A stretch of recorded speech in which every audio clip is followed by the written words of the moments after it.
സിഹിർ ചെയ്യുന്നവരാരാ?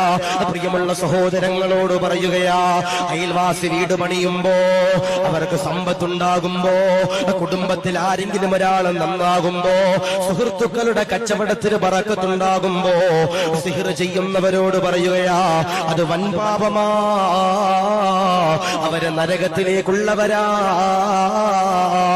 അതുകൊണ്ട് പ്രിയമുള്ളവരോട് പറയുകയാ, സിഹിർ ചെയ്യല്ലേ, സിഹിർ ചെയ്യല്ലേ വാപ്പമാരെ. ചെയ്യാൻ എളുപ്പമാ, അതിൽ നിന്ന് ഊരി വരാൻ വല്ലാത്ത പ്രയാസമാ. നമ്മളെല്ലാവരും ഏർവാടിയിൽ പോയവരാ, ഏർവാടിയിൽ സിയാറത്തിന് പോകുന്നവരാ, ബാദുഷാ തങ്ങളുടെ ചാരത്ത് പോയി സിയാറത്ത് ചെയ്യുന്നവരാ, ഏർവാടിയിൽ സിയാറത്ത് പോയവരെ, ഭീമാപ്പള്ളിയിൽ സിയാറത്തിന് പോകുന്നവരെ, ഏർവാടി മക്കാമിന്റെ ചുറ്റും ഇങ്ങനെയുണ്ടല്ലോ ഒരുപാട് പാവങ്ങളോ.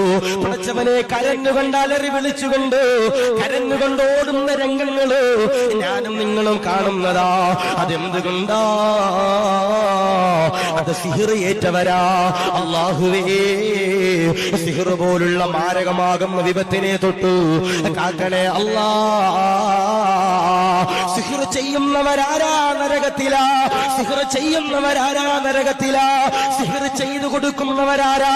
അതേത് തലയെക്കെട്ടുള്ളവരാകട്ടെ, അതേത് ഹജ്ജ് ചെയ്തവരാകട്ടെ, അതേത് സയ്യിദാകട്ടെ, അവരേത് ഉമറയാകട്ടെ, അവരേത് വലിയ പൊസിഷനിൽ ഇരിക്കുന്നവരാകട്ടെ, സിഹിർ ചെയ്തു കൊടുക്കുന്നവരാരാ? അതേത് വലിയ ഖതീബാണെങ്കിലോ അവരെ നരകത്തിലാ. നബിയുനാ മുഹമ്മദ് മുസ്തഫ സല്ലല്ലാഹു അലൈഹി വസല്ലം. Download ShareChat.